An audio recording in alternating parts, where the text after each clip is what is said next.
What's up, everyone? In this video I'm getting ready to rebuild my Sr20 head and get it ready to be installed onto the block.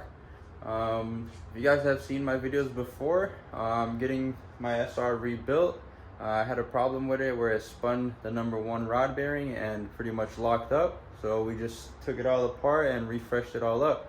If you guys want, check back on my other videos to see how the process went, and just check out the video for now. So let me show you guys what I have to do and where I'm at right now. I'm pretty much getting ready to just finish taking the head all apart so that way I can clean it and we can rebuild it. I pretty much have the main caps for the intake cam out. I have to do the same for the exhaust side, and then take the rockers out, take the little shims out, and number all the valves, and then I'm gonna pull the valves out and show you guys how to lap them and make the head work again. I had a little problem on this motor also where it had some low compression on #4, and it's not even the one that actually broke, so I'm pretty sure that was the problem because there was nothing else really wrong with the bottom end on it. So just gonna check the head, take it all apart, clean it, and do a little lapping job on it and see how it works. These are the tools that I'm gonna use. I got these at Advanced Auto Parts, and it's pretty much made to do it. I'll show you guys how that works later. And you also have to get this. It's the valve grinding compound, and that pretty much does the grinding for you and makes it all smooth again.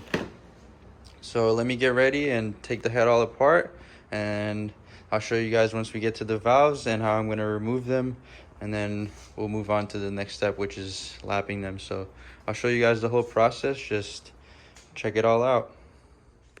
All right, guys, so I got the head all cleaned up and pretty much all ready to be taken apart. Let me show you guys what I did here. So I showed you guys before, I like to number the valves. So just to make sure that I put them back into the right place and we have no problems with that.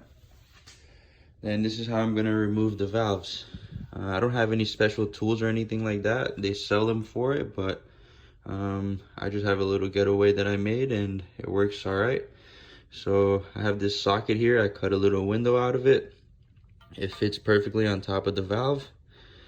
And then I just take this T-handle right here, and it fits inside the socket. We put it in like this, and then just push down on the valve like that. Let me see if I can video and take this one out for you guys. Once you push it down, you just take this little magnet and pull the little logger tabs out. Once you get those out, then it all comes apart. So let me try to take it apart for you guys here and see if I can get it on video. A little hard with one hand, but let's see if I can do it. All right, so I got one tab,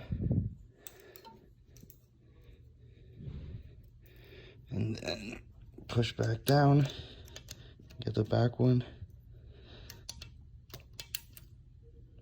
got the second tab, put everything down, and then just let it go slowly, and you can take it all out. You took your valves out. So that's pretty much how I do it. I just keep all these in order, same thing, 1 through 8, and same thing with those ones. I put them all back in the right place, and let me just take all the rest of the valves out, and then I'll show you guys the next step, which is lapping them. All right, so we got all the valves out of the head, and it's a good thing that I wanted to do this because they're all pretty bad. Pretty sure all the exhaust valves are burnt out. They're all pretty much like that. And then a couple on the intake side have like some burn marks also. It's gonna be hard to see it on camera, but right on top of the valve right there, they're all burnt out. It's not like nice and shiny. And then let me show you guys the head. they're not horrible, but you can see like where it was leaking from on the intake and on the exhaust. Like they're all pretty bad. It's got a lot of gunk in it and stuff. So let me show you guys how I'm gonna clean it. All right, guys, so this is how I do the valve lapping. I got number 1 exhaust valve ready on the valve suction cup thingy. I don't know what the tool's called, but the tool that suction cups the valve to it, and you're able to grind it down.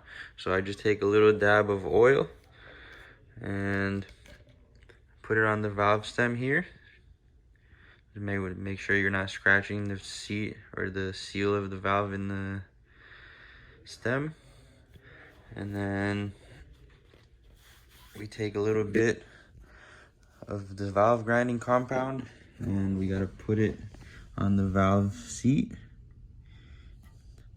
And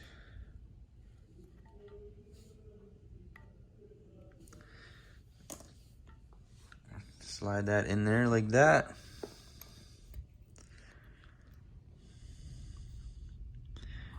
Turn it around so we can get it all over it. And you can hear it's already grinding it. And what you do is you just spin this fast, pushing down on it. And in a little bit, once you're done, you pull the valve back out and it should be good. So let me get this going and I'll show you guys once they're all done. All right, so I finally finished all the valves. And let me show you guys now what they look like. Nice and smooth all the way around on all of them. So this thing's gonna seal up nice. Hopefully not have any problems. And have a good running motor again. So now the next step is put it all back into the head. Pretty much the same thing, taking it out, you put it in, put the valve in, put this over the valve on the top, push it down how you took it out, stick the little shims locks in there, and then that's it, lift it up. I'm gonna start putting it back into the head right now. Let me show you guys the head. Got the seats all nice and cleaned up. You pretty much just want to have it like all smooth all the way around, no imperfections, no like little burn marks or anything like that, and it's good. So let me put the valves back in and I'll show you guys once it's all done. All right, so I got it all done. Put all the valves back in with the springs, everything back in order, and it's pretty much ready to be put back onto the motor. So that's it for this video. I'm just gonna get ready and throw it on the motor and pretty much get ready to put the motor back in the car. So if you guys want to see that and see the first startup of the car and see how it works, just check out the next couple of videos and stay tuned for the build. Thank you guys for watching.